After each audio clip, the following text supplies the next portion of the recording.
Welcome to Aligned and Unfiltered. This is the podcast where we speak honestly about what it really takes to build a life that aligns with the future version of you, the one that you keep saying that you're going to be. I will give you self-help hacks and tools to be able to bridge the gap from where you are to where you want to be.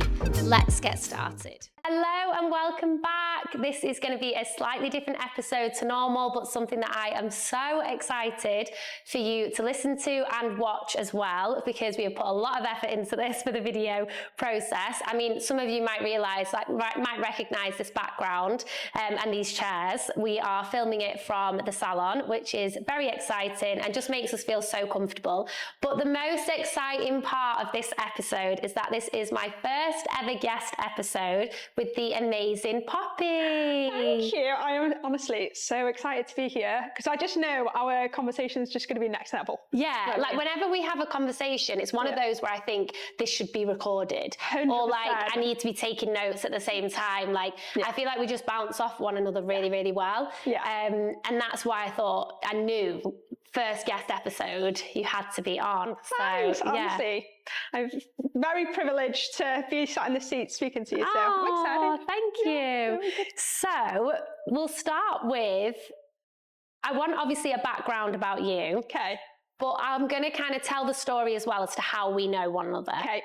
Because we actually have known each other for quite a long time now. Yeah, since I moved to Dubai, which is 3.5 years, So we actually met because Poppy was my business mentor. Yes. Way back when. Yeah. So yeah, we've known each other for a long time. We've been through a lot of different changes in our lives together at the same time. And we've always stayed in touch, we've always stayed in contact. And you've always been someone who, I mean, you are the best cheerleader for anyone, which is so lovely. But yeah, I just know that this episode is going to be a really good one. Yeah. So before we delve too much back into that, tell people who are listening, if people don't know who you are at all, give them a bit of a background as to who you are and what's kind of got you where you are today. Oh God, I feel like it's going to be a long one. Yeah, this could be an episode in itself. Hold tight, people. No, right, where do I even begin? Right. In this moment, I am a content creator based in Dubai. But let me just take you back. I'll go through my teenage years because I feel like that's where it all began. I've always been entrepreneurial. Any way to make a business, to make sales, anything, I've done it. Yeah. I was always interested in like fashion, business. All my subjects in school was like business, IT, art. Like I set myself up for marketing, basically. So I studied fashion marketing in uni in Manchester, in the UK. And then when I finished uni, I couldn't get a job, basically. I was like, basically they said, you need experience in the roles that I was applying for. So I was like, oh, it's God, so annoying that, because how are you going to have experience when you've been in uni? Make that make sense. Yeah. It's just like crazy. They want you to have the degree, but then they want you to have the experience to go with it. And it's like, well, you can have one or the other, because I can't get the degree and have the experience at the same time to that level that they want. And I'd been working, like my mum's a hairdresser. I'd been working in her salon since I was 13, 14, worked in retail since I was 16. So, I'd had like customer service based experience and, sales skills and things like that. But yeah, no, that wasn't enough. Anyway, long story short, I fell into recruitment. I didn't know that. Yeah, so I worked in recruitment for like 3 months. Didn't know what a recruitment specialist was. Yeah. I had no clue. And then did that, hated it. So that luckily the owner of the business was like, listen, you're not enjoying it, are you? But you're really good at marketing and social media. So do you want a job in that? I was like, yeah, I do. So she basically created a job in social media for me. So I literally took the marketing for the recruitment company from 0 to, I think they were doing past 7 figures onto 8 figures for the marketing, which was exciting. But then it gave me a taste of like, well, I am sick and tired of somebody saying no to my ideas. And I was like, I went through it for 18 months and I was like, no, I can't do it anymore. So I decided to go on my own and I set up a marketing agency on my own. And how old are you at this point? So just finished it. So I set up my marketing agency when I was 22. Wow. And then, so I was luckily the owner of the business knew that I was setting up on my own. So she let me go part-time to build the business. And I did that for 3 months. And I was like, God, no, I just need to work for myself. So yeah, at this point, I was like, I just went all in on my own. But as well as doing that on the side, so I was working in recruitment and my marketing, I started doing makeup. Right. It was the YouTube era. Yeah. It was the learning all the, makeup skills online, things like that. And I'd actually got really good at it just from watching tutorials. Yeah. And one day my mum said, why don't you just start doing it in the salon on clients? And I was like, oh God, no, I could never do that. Like, that means people would pay me money to do it. And it's like, oh no. It's a whole different ball game when that happens. Literally. So anyway, after time went by, I was like, do you know what? Yeah, I'll give that a go. So not only was I a makeup artist at this point, working in recruitment and had my marketing agency, I was like, right, I just got to go on my own. So it enabled me to then do makeup and marketing agency at the same time.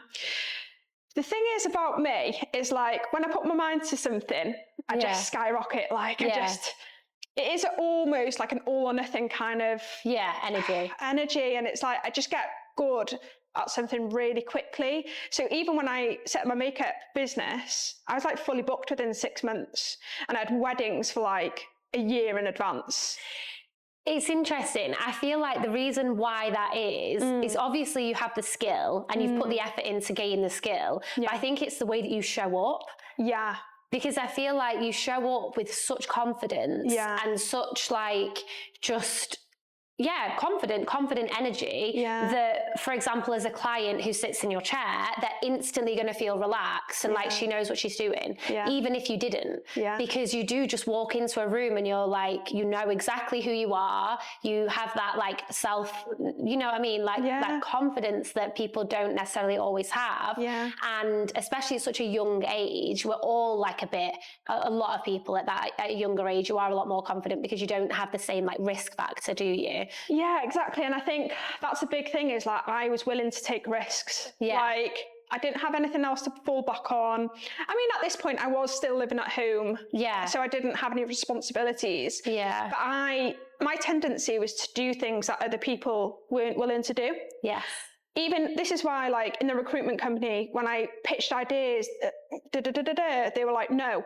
Why? Because they wanted to do the same thing as everyone else. They weren't willing to take the risks. I'm like, well, do you know what? I'll take it to clients who will take the risk. Same with makeup. So when I started makeup, everyone was like, bridal makeup artist and very natural. Oh no, not me. I was like, Instagram style makeup, full on.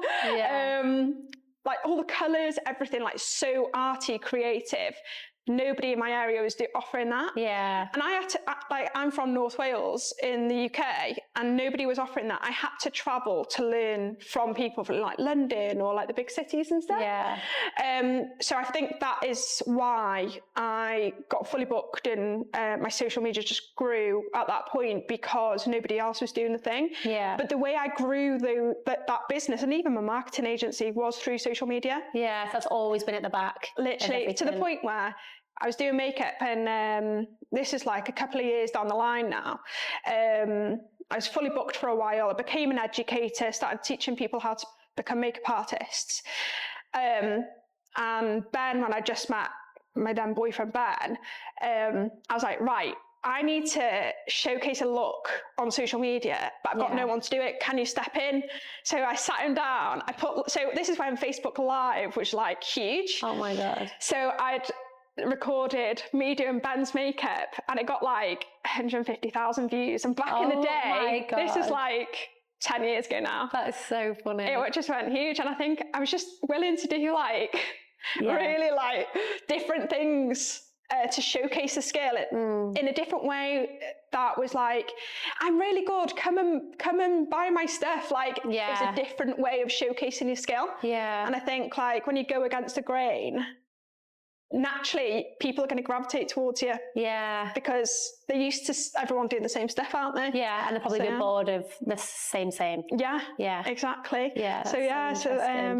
So I did that for a few years, like maxed out my appointments, became an educator. At this point, I was like, my makeup took over. So I'd been in my marketing agency for like 3 years, and I was like, do you know what? I just need to really focus on my makeup. So then closed down my marketing agency. But at this point, I became I was an educator, but I was so busy with that I decided to just do education. So, and at this point I was in a tiny little room of my mum's salon, and I could only host classes of 6 to 8 people at one time when my mum wasn't in the salon working. And we all know in the UK, Monday is a great day to close the salon, you know. So I used to hold courses on a Sunday and a Monday. Yeah. When so I was like, I'm really outgrowing this space. So I decided to get my own premises and made it into a salon and an academy. And then my mum actually left her salon and worked in my salon. Wow, no way. Yeah, she was just and then she actually turned the salon then into an Airbnb property. So she made use of the space. So yeah, so it's cool. I've worked with my mum, in all of my makeup years, which is nice. I think as well, those, like you said, that era of makeup was huge. That, I remember that age of being makeup was massive. Yeah. You always paid to get your makeup done to go on a night out. You would, if you were getting your money together for going out, it was makeup first, then a dress, and then if you're lucky, hair. Do you know what I mean? 100%. Hair wasn't as big, I don't think, as makeup at that point. Yeah. I think it's more about updos and stuff. Some people would still get the updos and things like that, but for going out. But I think hair was still more the colouring side of things. But makeup was massive. Huge. Yeah. Huge. So I think I was in peak makeup era. Yeah. So I did really well then. And then other things developed from that. I found a problem when I was doing the education side where I was teaching people how to do makeup, but then when I was using the brushes, the brush hairs kept falling off. Do you remember that? Yeah, I do. Yeah. Doing someone's makeup, foundation, and then have all the brushes and then you'd have to flick all these hairs off. And I was like, oh, it's so frustrating. Surely there should be some makeup brushes out there that don't do that. Yeah. No, there wasn't. So I created one myself. No way. So I went into product development then of makeup brushes, because I was sick and tired of just flicking these hairs off people's faces. And then that took a whole year to develop from start to finish, because I designed everything myself, put the materials all together from scratch, got it developed and manufactured in China, backwards and forwards, all of that kind of stuff. So not only then did I have an academy, I had a product-based business as well. And did they sell well, the brushes? Yeah, really, really well. Not only for, it was perfect for me because I was teaching people how to become makeup artists, but I was also giving them the tools that they needed to then go and carry out the skill. Yeah. Made sense. It was just not only did it really work for makeup artists buying the tools for the public, anyone who wore makeup, because then later down the line, it did really well, and then pandemic hit. Right. So we're in 2020 era now. And I remember I had a client, a trainee, and I was teaching how to do makeup, and then we got the message saying that you've got to close, and we were like, what's going on? I think it was the 17th of March or something like that. Yeah. And I was 3 months pregnant at this point as well. Oh my God. So I was just oh God, I've got this baby coming, what am I going to do if the salon shuts? And then I waited about 2 weeks, and I was like, I can't just sit here and do nothing. What can I do to A, create entertainment, B, get some money coming in? Because I don't want to rely on the government to pay me a percentage of the profits. Luckily for me, I put everything through my business, I was in the beauty industry. I was very legit, because at this point I'd got my own mortgage, I'd got all of these things on my own. I had to be legit, and I wanted to do things properly. So it worked in my favour, like getting a percentage of profits for me. Of course. But I just wasn't willing to just sit around and do nothing. Yeah. So what I decided to do was host evening lives, teaching people how to do their own makeup. Oh, nice. Everyone was bored. Yeah. This is a perfect time to create a skill, like learn a skill and like perfect things that they've wanted to learn for ages. Yeah. So I just did that, and I charged people like £10 to come on the Zoom. £5 was going to NHS donations. Oh, wow. So it was like £5 per person. I had hundreds of people on these Really? classes. Yeah. And it wasn't slowing down either. So I was like, oh my God. That's amazing. Yeah, it was, and I think at that point, it just brought everyone together, community, you know, it was fun. The fact that you had that kind of like 50% of it was going to the NHS as well, I feel like that would have also been such a good incentive for people. And it was in the, you know, when everyone stand outside and clap era. Well, yeah, but I lived here at that point, so I didn't do it here. No, we didn't do it here. Like but it was. Yeah. I obviously saw it all like online and stuff like that, but yeah, it was very different era here. Oh yeah, I can imagine. And then I saw an opportunity. I was like, I'm just sat here, pregnant, bored. Like, what can I do? So I actually built an online membership platform where you can learn to do your own makeup. So I sat for hours, filmed all the tutorials. It was different to YouTube because you got I built a community around those people who are learning how to do their own makeup.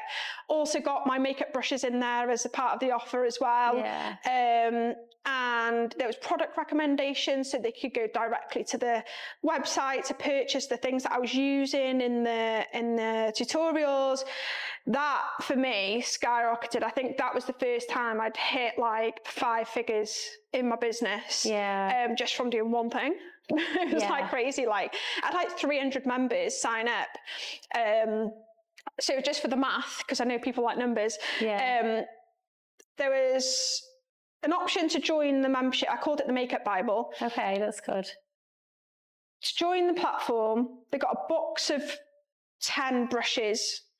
That offer was like £90. Oh, wow, okay. 300 members signed up. Wow. 75% of those members bought the option of the brushes and the membership. Oh my God. So that for me was just like, made it. Because I was conscious as well, like, I was pregnant and like, what am I going to do? Like financially, what happens when we're open, then we're not, and then all of these things, you know? You know what's really interesting with this, I was just thinking, is you're not at all a character who is a victim. Oh, no. Ever. No. It's kind of like, you know, when obviously things like this happen in the world, and, you know, we obviously have experienced things similar to that now, where people can be like, oh my God, why is this happening to me? Yeah. And instead you're seeing it as like, it's happening for you, or you're like, you know, well, what can I do to make this good for me? What can I do to make this an opportunity instead of, you know, something negative? 100%. I could have sat there, waited for the government to say, yeah, you can work, no, you can't. Mm-hmm. So that's being like controlled. Yeah. I don't like control. Yeah. Don't like someone controlling me. Yeah. But equally, I just think like, what are you going to do? Sit around and be bored and like just struggle with the misery of like doing nothing and like your purpose going out the window. Yeah. You know, it's just like, I'm just not about that life. Do you think you've always had that mentality though? Or do you think you've learned it over time and it's just built to become a bit more resilient, or? It's probably from my childhood, to be honest with you.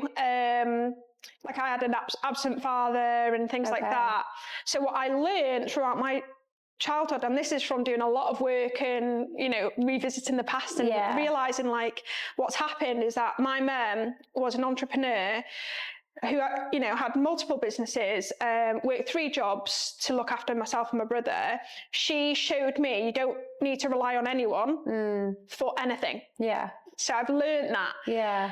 Which also means you have to take risks because no one else is going to do things for you. Yeah. I took these big risks in pivoting and doing new things and all of these kind of things. It was like, well, nobody else is going to provide the opportunity for you, you have to create it yourself. Yeah. What I was mentioning about, even when you fail, you always learn so much more from those things than when you succeed at something. It's so true.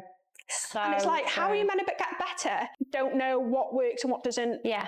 And it's like, how can you make changes? Which is why like feedback and like things like that is so important with anything, because you want to be the best version of yourself, and you can't do that without feedback or failures or anything. So many people struggle to have feedback as well, like struggle to take it on. People only ever see the success. Like, Yeah. I had so many like times where I'd put on masterclasses in person, sold 30 people, sold 2 tickets. Yeah. You know, I've put on online classes, not everyone's turned up, like things like that. I'm like, right, don't take it as a personal thing. Something must have happened in the marketing where it wasn't communicated properly. Yes. Or so you go back and you look at like, right, what was my wording like? What was did I promote it enough? Did I actually speak about it? Or was it just a thought in my head and I thought that everybody knew about it? Yeah. You know, that's the thing with marketing, is that you have all these amazing ideas, you think everyone knows about it, and nobody has a clue. So you've got to shout the loudest and back yourself as much as possible, because nobody's going to do that. And you know, a lot of people in business, they think, but I've already spoke about my offer once. Yeah, I've got an appointment that hasn't been filled. Yeah, but how many times have you spoke about it? Yeah. And then they're expecting things to just fail on their own, and you're like, no, you've got to be the loudest voice in the room. Like, people need to discover you, and the only way to do that is backing yourself and letting people know about it. Yeah, absolutely. Yeah, I couldn't agree more. Yeah. So then obviously you've done that, that's COVID time. Yes. And then what's led between that to becoming a mentor from that? So obviously the online world for me was a whole new world that I'd never really discovered before. But I thought, this is amazing. Like, it means I could make money from just being online, which is amazing. And I didn't have to be anywhere to make money. Well, yeah, that's interesting, because obviously at this point in your life, obviously pre-pandemic, you're doing clients back to back, you're doing masterclasses, like you're on your feet, you're driving to venues for weddings, like when you are a makeup artist, as I know as a hairdresser, and I did makeup as well at one point, it's so physically demanding and time demanding as well. Like, your time is so taken up, whether it's your travel or the actual job when you're there. Like, you'd be doing weddings and starting at like 6 a.m. Very antisocial. Very antisocial, always on the weekends and things like that. So obviously you've been living like that for quite a while. You're then 3 months pregnant as well, like when we're talking at the beginning of the pandemic.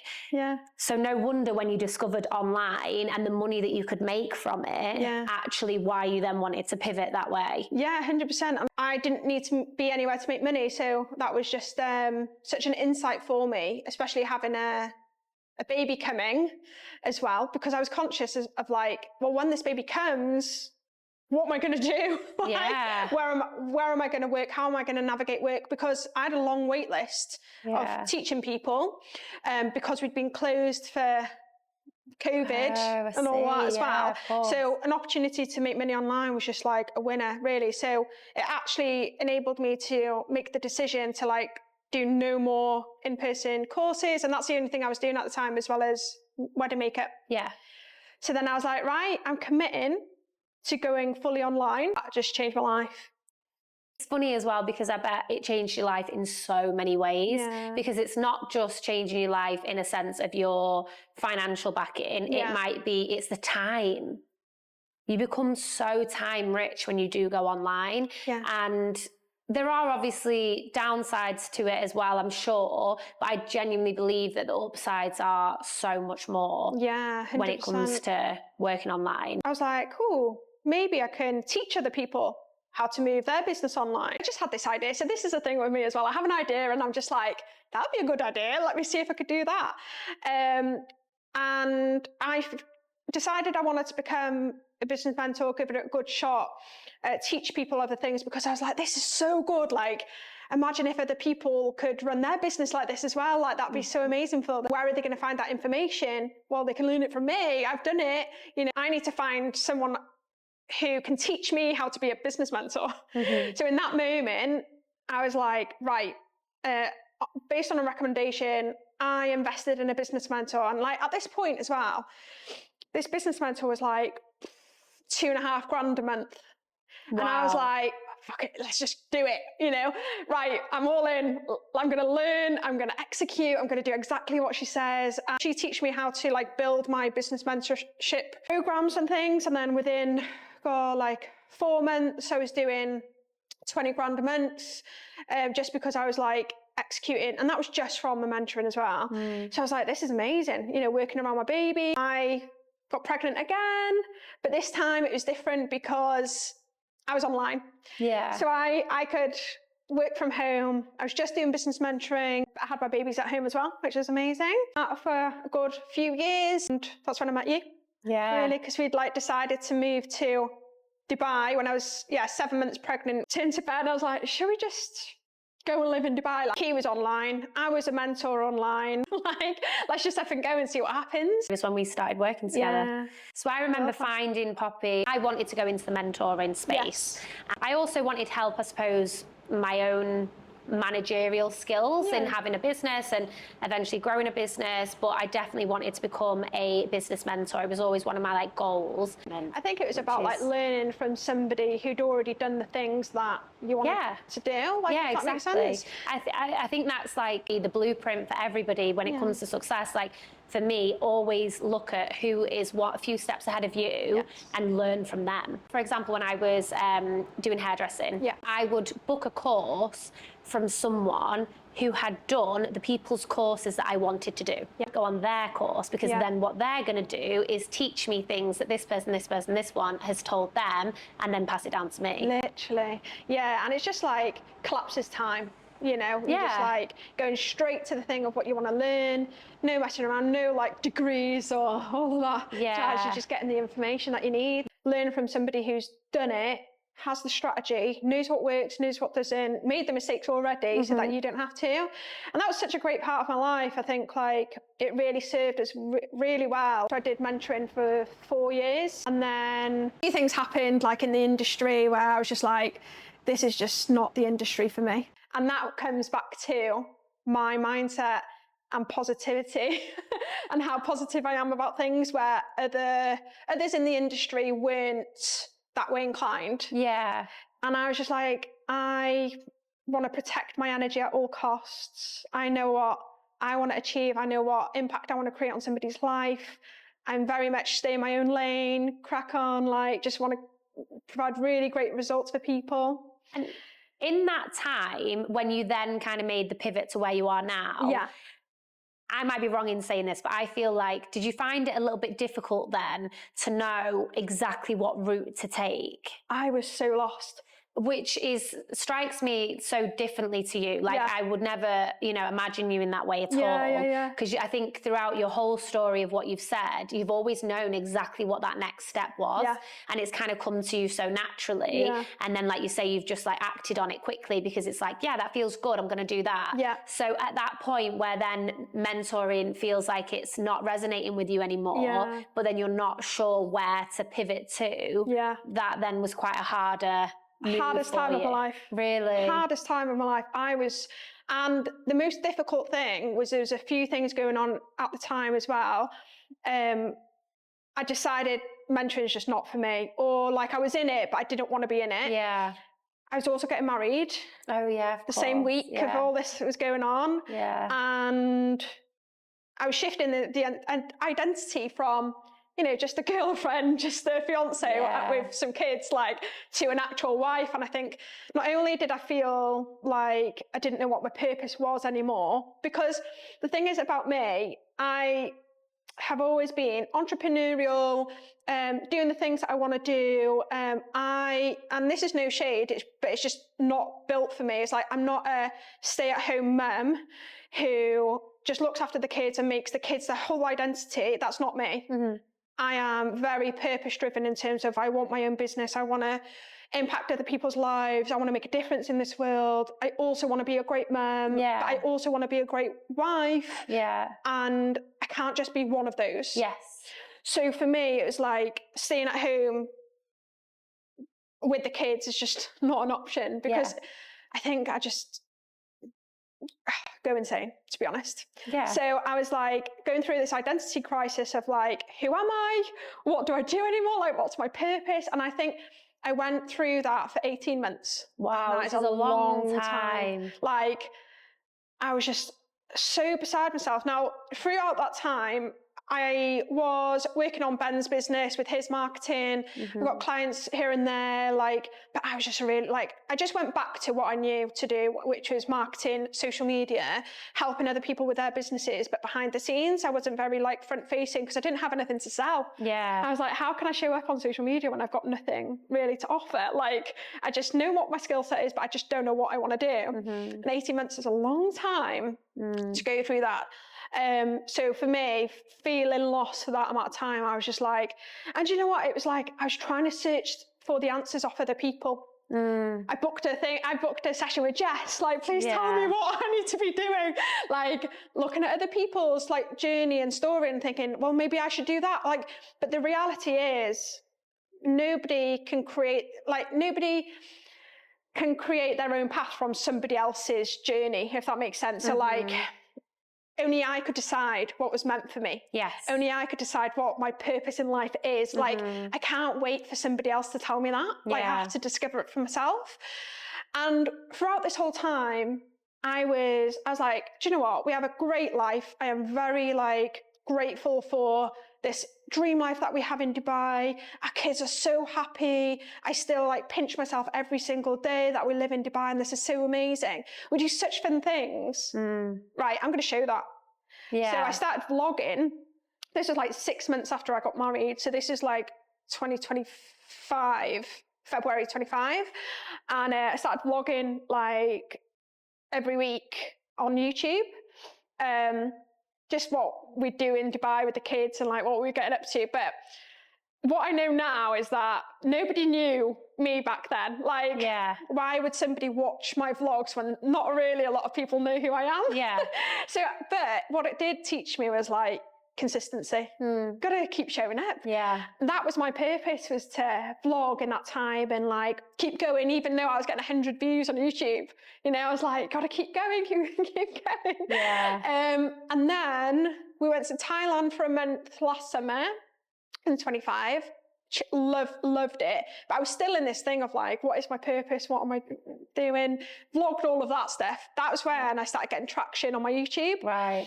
Because lots of people wanted to find out things to do in Thailand. Okay. So I was vlogging our whole time there. We spent 4 weeks there in 4 different places. So it was like, I started getting loads of views on that. And I was like, oh, this is cool. Something's finally paying off, you know? Yeah. And then I think it was like October, I had this decision. I was like, do you know what? I'm just going to take a real good shot of this content stuff, content creation. But I want to come from a place of value instead of it just being like entertainment and personality driven as well. I wanted to kind of, we all know with content, you have to show your personality because it makes you unique. Nobody can copy that. It has to be educational because you want to provide value and like, with content, you've got to make it shareable and savable. And like, the only way to do that is if people are taking something away from the content. So what I decided to do was like, do you know what? I'm just going to showcase my life, living in Dubai, things to do in Dubai, what to do if you're moving over to Dubai, and make it more of an education / lifestyle / personality based content. As soon as I started, it's so weird because as soon as I started doing that, a light bulb switched on. I knew exactly what content to create. Right. I had so much fire in my belly. Yeah. I was like, I got this idea for a video, I'm going to shoot that. As soon as I had an idea, shot it, put it out there. And then I started getting like over 1 million views on this kind of content. That's insane. Because it was like, this is my purpose now. Yeah. I know this is what everybody needs to know, needs to hear. Like, people are searching for this kind of content. I loved it. And it was just like me creating content from a place of like enjoyment, like reality, no sugarcoating. It was very much like real and raw. And and kept doing that. And yeah, we're like 6 months into the content creation journey, and here we are. And when you kind of went all in with that, Yeah. did you notice anyone's opinions of, like, say, people that you were friends with or family, or did you have any kind of, like, I don't want to say backlash, but do you know what I mean? Where you've got maybe people who are close to you saying, like, well, what are you doing? Or have you had anything like that? Or have you always had everybody kind of like backing you? I think I have had everybody backing me. I'm not going to lie, because they know what I'm like. Yes. They know if I put my head to something, I'm going to succeed in that very quickly. Yeah. But the thing is with me, and this is the whole pivotal journey throughout my whole, like, since the teenage years, is that I've got really good at something and then I've pivoted. Yes. Yeah. My mum actually said this to me. Yeah, she was like, Poppy, isn't it funny how every 3 to 4 years you just pivot? Yeah. And it's like, they do say, like, get good at one thing and then keep at it, which is true until you get bored. Yeah. I just get bored and I'm just like, done it now, completed it. Yeah. Like, not completed it to its full potential, but equally I'm like, I've done that now. Like, but equally though, maybe you had to do all of those things to be able to do what you do now so well, because you've gained so much knowledge in all of those different jobs that you've had. You've built communities before, so now you know how to do that.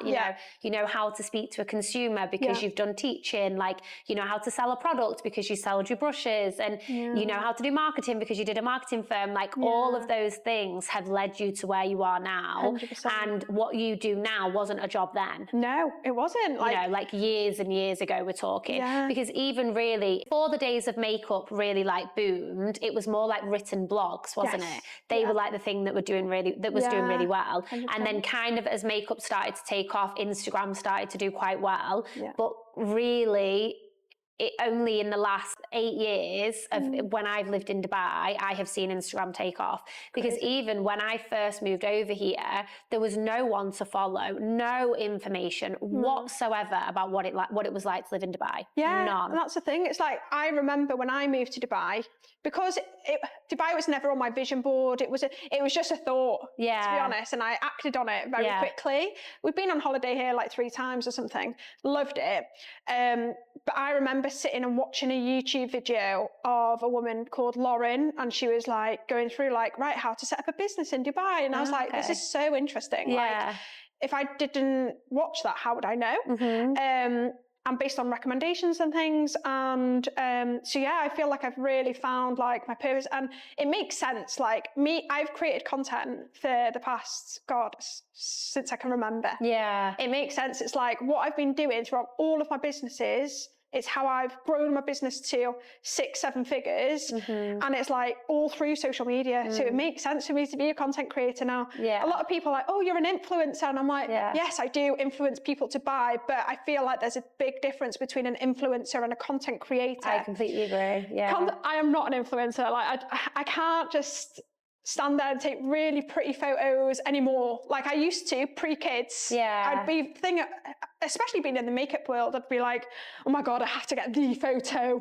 You know, I have to upload it and like whatever. But yeah, I'm very much like, that's an influencer, you know, they take really gorgeous photos and beautiful and very aesthetic. And I am like the opposite. I create content to convert for brands into sales, like, because that's where I come from, and like I want things to be like relatable and real and honest. Like, if I don't like something, I'm not going to promote it. Absolutely. If I struggle with something, I'll say. If I really like something, you'll know. So I think this is like the pinch moment for me, is like, what, I get to be myself, living my life, and I get to create content around it. Like, what? Like, this is just like such a crazy moment in my life, because I'm so grateful, especially with like, to be able to create the community that I have, and brands coming forward wanting to work with me based on my personality, which is crazy, rather than what I'm selling, if that makes sense. And I'm loving it. I'm glad. I'm really glad that you found the thing, especially after having that whole 18 months of like, you know, not knowing where you were going, to now feel so content and happy and driven, and you know, enjoying what you're doing is so important. I think the opportunity here for me is to impact thousands of people's lives. That's what means the most to me. Yeah. And I did that with the mentoring. I did that with makeup. There's been a consistent theme. It's like, I just want to make people's lives better or create value in some kind of way, because people come up to me like, oh my God, like I have moved to Dubai because of your content. It's like life-changing. And you just think like, I could cry right now because it's like so beautiful. Like people have changed their lives because they've seen me on my screen. Like it's crazy. But yeah, that 18 months, like if anyone's like really in that moment where they're just like, don't know what their purpose is, don't know what they're doing, like it will come, but you've got to do the work. Like we both are really into personal development. Yeah. And I think like you've got to do so much digging. Yes. To really find what your purpose is and what you're available for, what you're not available for. And that's the thing, when I'm not available for something, I'll make a decision on it. For example, like with Dubai, in the content scene, there's a lot of brands out there who will be like, we want you to say this and you have to have a script and you have to sell it like this and you have to showcase it like this. And I'm like, no, I'm not doing that. Yeah. And I think I've been like that throughout my whole career of like, I'm going to do the opposite to what everybody else is doing. Yeah. Yeah, absolutely. And have your boundaries. Like I've got a fraction of the followers that you've got, but I have brands that will contact me and I'm just like, we just don't align. Like, and it's just, you know, like I appreciate it, but there's just no, like I would only work with somebody who I, you know, use. Actually, it aligns with me and my goals. Well, yeah, I think you're letting my community as well. You're letting down your community if you're selling something in a way that doesn't feel good for you, or you're promoting something that like you wouldn't naturally use. It's just like you're doing them a disservice. And you know, when you've got a following of like even like 5,000 people like eyes on you, your job is to earn their trust and fulfill that with your content. So yeah, it's a really good trait to have, is to be able to say no to things that don't serve you. If you were to start again now with content and you could only use one platform, which would be the platform that you would go for? Oh, so different. I think if your goal is to be a content creator and work with brands, Instagram, it's more formal. Like your brand deals will come in thick and fast on Instagram. If you want growth and popularity, TikTok. Yes. Because on TikTok, I feel like I've been able to grow followers on there quickly, whereas Instagram is more condensed with like really good following of like community-based people. They'll really buy into you as a person and trust what you say, and the brand deals come through Instagram really. So yeah, it just depends on what you're looking to do really. And how about with YouTube? Are you still doing YouTube? How are you finding that? Still doing YouTube. I actually monetize on YouTube as well. Oh wow, that is really good. Which is like, you could do it on TikTok, but with the creator fund, but it's pennies, honestly. Really? It's not even worth it. Whereas YouTube, you've got AdSense, so obviously the adverts that you watch on the videos, watch them because we get paid like that. I think that's a slow burner, but it'll pay off in the long run. Yes. And if you think about it, you build the most trust on YouTube because you're creating 30-minute long videos. People put it on the TV and watch it like a reality show. So you build a lot of trust and character building there. So I think and a lot of brands actually look for creators with YouTube channels because it's a rarity. So still go with YouTube, not as often. Like I put content out on Instagram like every day. YouTube, it's every other week or something. So So which one was your favorite at the moment then? Instagram, definitely. The conversations that I have on there is so amazing, positive. Like I love it, and just feels like I've got a little family on there. I feel like I always get the same people replying as well, which is nice. Like we have like a back and forth in my DMs and things like that, which I do like. It's funny who because I've never met, but I don't know if you have this as well, but like people are like, oh, if you haven't posted in a while, they're like, are you okay? You're like, and like I look forward to your Sunday catch up. Catch up, because it's like you built so much trust and you know this person so well, and it's like you look forward to it.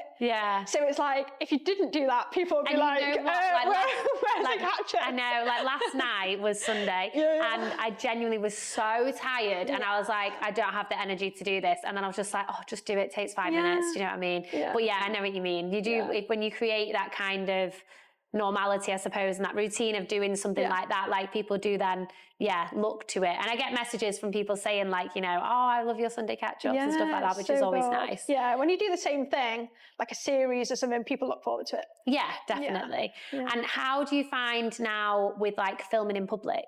Is that something that you've had to build confidence to do, or? I think like to this day, I will wait for there not to be a lot of people around. Yeah. Which is crazy because I'm like, people come up to me and say, oh, I've seen your content. But if I were to take my camera out in that moment, I'd be like, oh God, like I don't want people watching me. I'm still on that journey of confidence of like getting my phone out in public. And if I'm with Ben and the kids, I'm actually fine. Okay. But if I'm on my own, I do feel that like pressure of people looking at me. Yes. And I'm just not used to that. So I'm getting there.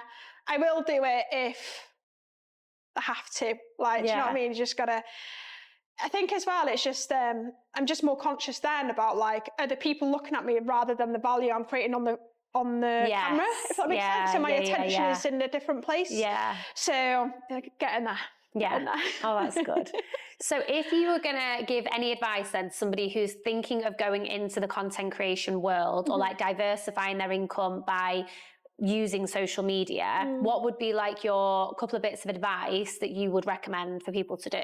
Yeah, the first thing is finding your edge. Yeah. Because like, this is where I see a lot of people like struggle where they'll start creating content about nothing. Yeah. Do you know what I mean? Yeah. So it's like, find a topic and keep talking about that topic until you exhaust it. Because like, when you're known then for a topic, you're more likely to grow to a wider audience rather than talking about nothing. Like, this is what I struggled with. This is my learning really with YouTube, is that I did vlogs but nobody knew who I was because I was just talking about everything, talking about what I was doing in my life in Dubai. Whereas when I started creating content about, if you're moving to Dubai, you need to know X, Y, and Z. I'm talking about the topic of moving to Dubai or my life in Dubai. One of my most viral posts was about the our cost of living in Dubai as a family of 4. Yes. Like, because that's so interesting, isn't it? Yeah. And not that many people will speak about money either. That's why it went viral. Yeah. And that's why, as soon as you talk about money, skyrockets, because it's such personal information. Yes. Nobody talks about it. Yeah, so they're going to gravitate towards the people who talk about numbers. Yeah. And like, I've got nothing to hide. Like, I'll share everything. I don't care. Like, I'm not one of these people living on the palm with like a massive mansion. It would be bloody lovely. Don't get me wrong, but I'm just not that person, which then if I talk about finances, it's a bit more relatable and it doesn't make people feel as bad when they're watching other people's content. Yeah. They're like, oh, okay, like someone who's actually talking about it. Yeah. And the amount of messages I get about like, oh, I'm so glad you spoke about that. You know what's so funny, what I've just remembered, when you were mentoring me, I can't remember now how much it was or whatever it was, but I think we'd had like the best month ever or whatever at that point. Yes. And I remember telling you, and you were like, why are you not talking about this? Yeah. And I was like, I can't do that. And you're like, yes, you can. Like, you need to start talking about like how well it's doing, or, like how much money you've brought in or whatever. But it felt so uncomfortable to me and so like icky because I hadn't seen anyone else do that. So I didn't feel comfortable to do that. I felt like I would have been, like showing off, or it would have been unauthentic or whatever, which it wouldn't have been because it wouldn't have come from that place. But I remember you telling me to do that and I was just like, oh, no, I can't do it. It's your programming. Yeah, of course it is. When you're growing up, you don't talk about money. Don't reveal that kind of information. Yeah. You don't talk about it. We don't have open conversations about money in the house. Like, a lot of people come from that place. Yeah. Like, I think if you're taught to like not divulge that kind of information, or even like having a conversation about it with your friends, it feels alien, doesn't it? Yeah. Because it's like, it does. But once you step out of that, more people open up. But yeah, I think this comes back to like doing the things that most people won't do or talk about as well. It's just me. Like, I'll just do the opposite. What I find as well, there is a girl who I follow on Instagram who I have actually spoken about in another podcast episode before, and I can't remember her name off the top of my head, but I'll insert a little clip in the video so you can know who it is. And this girl speaks about her income from social media, right? And I love her videos. I've sent them to people before because I just think they are so valuable. And I comment on them all the time as well, because I just love this girl. I don't know her, obviously. But I just find it, I find it so interesting because she literally will divulge information of like what she's made on TikTok, what she's made on YouTube, what she's made on all these different apps that she's using, and how much she's made in a month. And I find it so inspiring. I find it so interesting, and I love watching these videos, but I, in turn, have never, and I don't know if I would ever, do a video like that, because I think, like you say, I've just been programmed to not speak about money and find it that if I were to be speaking about money, it's a bit too showboaty. But in actual fact, it doesn't need to be. I don't see that as that way from her. I feel like that's showing what's possible to people there. And that's how I take it from her. I take it as that's what's possible. There's a girl I follow as well. Her name's Beth Fuller.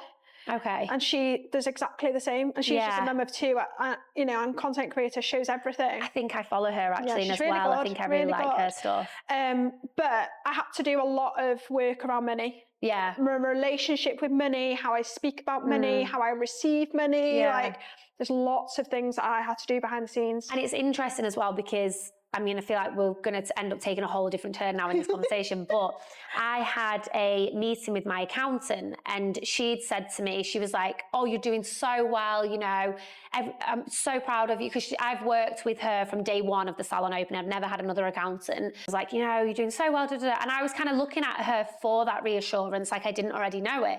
And she kind of looked at me and she was like, what, you don't realize, like, why are you looking to me for these answers? I said, I've got nothing to compare it to. I have nothing to compare it to. No. So like, yeah, I see numbers and I think that looks good, especially from where we were to where we are now. But equally, where we were, we had maybe half the staff to what we have now, or, you know, the outgoings were different, that kind of thing. And I am not somebody whose speciality is a spreadsheet. I'm not an accountant. I'm not like that way inclined. So when she's saying that to me and I'm looking to her for reassurance and, you know, confirmation that I'm doing well, and she's like, well, why didn't you know? And I'm like, well, because what do I have to compare it to? Yeah, you know? I suppose that's quite a good trait to have though, is like, it's you versus you. Yeah. Right? So it's like, you're just always trying to bet yourself and growth on your previous self, which is amazing. But equally, it may restrict your goal. If a salon was generating X amount per month, you could be like, oh, that's possible. Like, right, what do I need to do to get there? Agree. I really do agree. And maybe this is something that I'll change, but I do agree, because I definitely think when I first opened the salon, I remember having a goal of like, I really need us to take, and I'll say when we first opened, like 150K in a month, like, oh my God, wow, imagine if we get to that. If we took 150K in a month now, I'd be like, what the fuck is wrong? Something's happened. Do you know what I mean? I'd be like, but then that was like this huge goal that I was desperate to hit when we'd first opened. And yeah, it is interesting how we view content. When you're in a confident, comfortable, happy place and you see that content, you can feel good about it. But some people, when they're not in that good place, see that content and that's when they take it the wrong way. Oh my God, I get trolls. Yeah, and that's where you must then deal with the negative side of social media. But you also always know, and you have to have a strong head on your shoulders, I think, when you do go into social media, because people aren't looking at it from necessarily a good lens because they're not in a good place. Oh no, everyone's like, how do you handle that? Yeah, I was going to ask you that next, especially with TikTok, because I've had videos on TikTok that I've had to remove because the comments were so intense. I was just like, oh, this is too much. I need to take 100%. It back. And I think as well, it's just resilience, because like, with everything that went on in the business mentoring thing, it was all triggered by that, like people talking about me online. Oh, really? That was the biggest, that was what made me think like, this is not for me. I don't want to be associated with that. So I had women talking about me online. That built a lot of resilience for me, because it was just like, I know I am not that person that they're saying, like talking about or whatever. And I'm just like, I am so confident with who I am, what I stand for, what I value.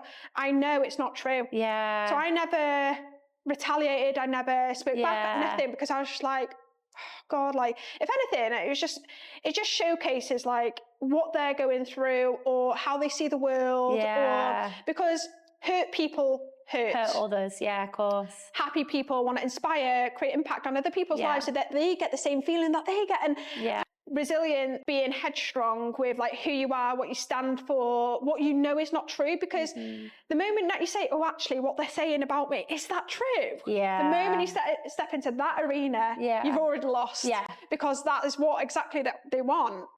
Oh, well, I have loved this. I feel like we've had so much fun. There's definitely been a lot of value for everyone to take away from that, whether or not you're thinking about pivoting your business and how you can do that, and how it's also never too late to pivot your business as well. I think that there's so much value in what you say as to how, you know, your honest reflections have been in pivoting your business. And even when, you know, you had that 18-month period of feeling a bit lost, you've still been able to then find your passion again and go back to the roots of who you are and what you love doing, and get to show that every day now, which is just so good. I'm so happy for you. Oh, thank you. No, I've absolutely loved the conversation. And honestly, feel honoured that I'm sat here. So. Oh, I love it. My first ever guest.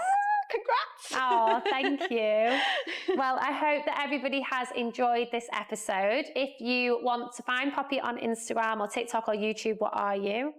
At the Poppy Owen on Instagram and TikTok, or at Poppy Owen on YouTube. That's so simple and so easy. Love that. And we'll link everything down below as well. And I will see you next week. Thank you so much. Bye.